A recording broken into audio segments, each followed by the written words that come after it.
What Benjamin Netanyahu doesn't know about Bible prophecy as taught by dispensational premillennialists.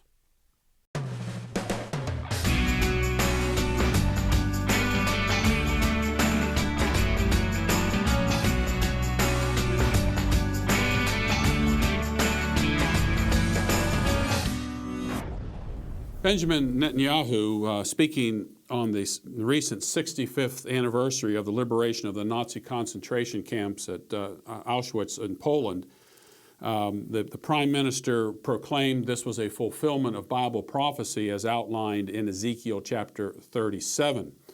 Netanyahu said, "Armed with the Jewish spirit, the justice of man, and the vision of the prophets, we sprouted new branches and grew deep roots. Dry bones became covered with flesh, a spirit filled them, and they lived and stood on their own feet." And of course, this has excited a number of dispensational premillennialists. Dispensational premillennialists believe that modern day Israel, as it is formulated right now, is the fulfillment of Bible prophecy. They base this on Ezekiel chapter 37. This is the dry bones chapter. Jan Markell, who's with Olive Tree Ministries, writes, she says, "Frankly, I believe 2010 is going to see some of the predicted wars that have not yet happened. I do think that Psalm 83 war could take place in 2010. Then she goes on and says, that passage references the destruction of Israel's enemies who desire to cut Israel off from being a nation. And a passage in Isaiah talks about the destruction in Damascus.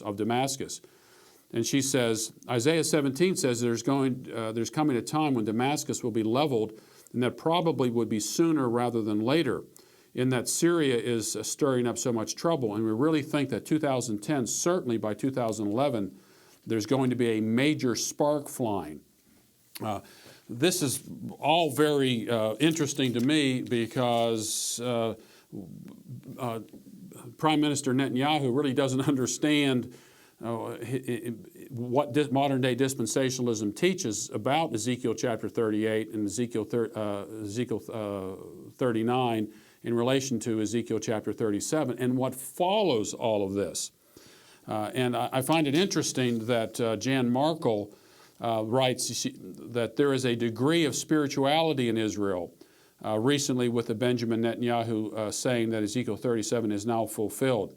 So I'm encouraged when the top leader in the nation of Israel comes out and stands up for the Bible. This is absolutely tremendously good news. Now listen to what Netanyahu says. "Armed with the Jewish spirit, the justice of man, and the vision of the prophets, we sprouted new branches." This isn't an embracing of Jesus Christ as the Messiah. That's what you would really have to have here. And this is not at all what's taking place in Israel right now. Israel is a very secular nation, atheistic in many cases. There is an Orthodox Jewish population there, but again, this isn't Christian at all.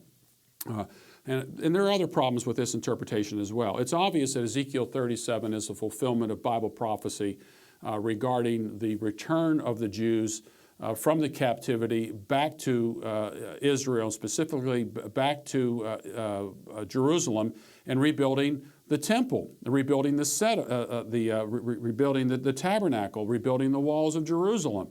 There was a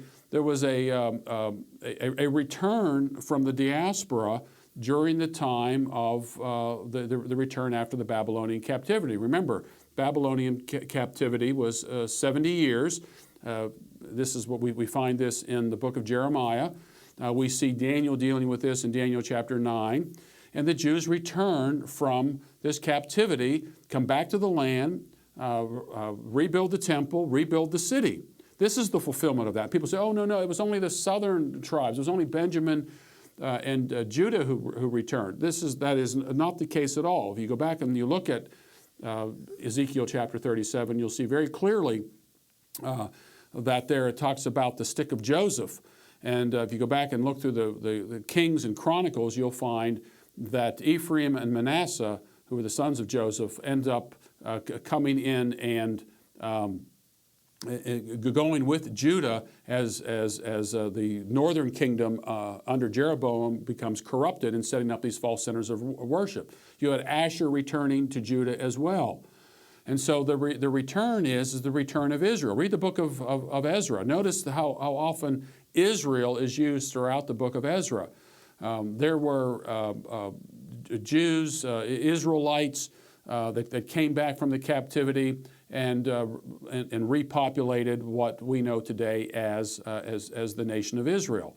So this was a fulfillment in the period of the captivity. And what follows in Ezekiel 38 and 39, according to the Dispensationalists, is that Russia, this is Jan Markell's position, Russia, along with Iran and Iraq and possibly these other nations surrounding Israel, that Russia's going to come down. They're going to come down there for the wealth of Israel. And if you go back and look at Ezekiel chapter 38, what they're after is gold and silver, cattle and goods. Israel doesn't have any gold and silver to speak of. Russia has more gold and silver than Israel does. They're after cattle. This isn't the wealth of the modern day. This was the wealth of that particular period of time. And if you look at Ezra chapter 1, verse 4, coming back from the captivity, what did they come back with? Gold, silver, cattle, and goods. The very thing Ezekiel says that they're going to come back with. The fulfillment of Ezekiel 38 and 39 is the attempt of Haman to eradicate all of the Jews throughout that empire, including those who had returned to Jerusalem and had returned to Judah, returned to Israel. And you can read this in Esther chapter 3 and Esther chapter 8 and 9. Haman lost. God's people were in fact saved. None of the Jews were killed. Haman and his sons were executed. That's the fulfillment of this particular Bible prophecy. To claim that this refers to something in our own day, you have to deal with, they're on horseback in Ezekiel 38 and 39. They're fighting with bows and arrows. They're charioteers. They're clubs and swords. This is an ancient battle that has already been fought, and it was already an ancient battle that had in fact been lost. They've been lost by Haman and those who attempted to eradicate all of the Jews. This has nothing to do with modern day Israel. Now here's the problem. Here's something that Benjamin Netanyahu does not understand about modern day dispensationalism. So after supposedly Israel is saved from Russia, this is what they say is Ezekiel 38 and 39. Some of it based upon the word rosh, which is a Hebrew word which means head or chief. Sounds so much like the word Russia, even though the Hebrew rendering of the word Russia today isn't spelled anything like the Hebrew word rosh, except for the first letter of the word resh. It appears in both, but the two words are in fact spelled differently. Is that after this all takes place, that during this 7-year period, 2/3 of the Jews living in Israel are going to be slaughtered. This is something that Benjamin Netanyahu does not understand about modern day dispensationalism, and it's something that Jan Markell isn't telling her readers. She talks about how this is a glorious fulfillment of Bible prophecy.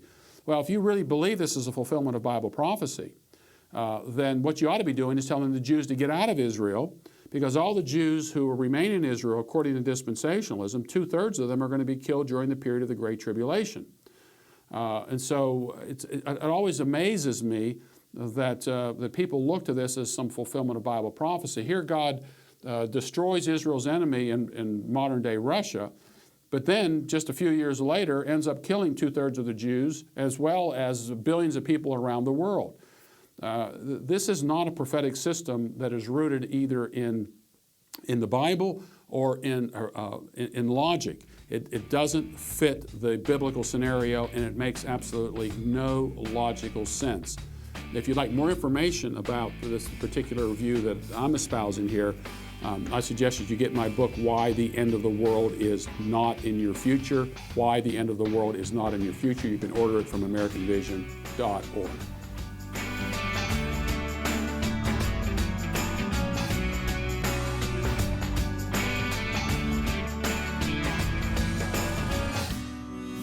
For more related to this topic, check out Why the End of the World is Not in Your Future, Identifying the Gog-Magog Alliance.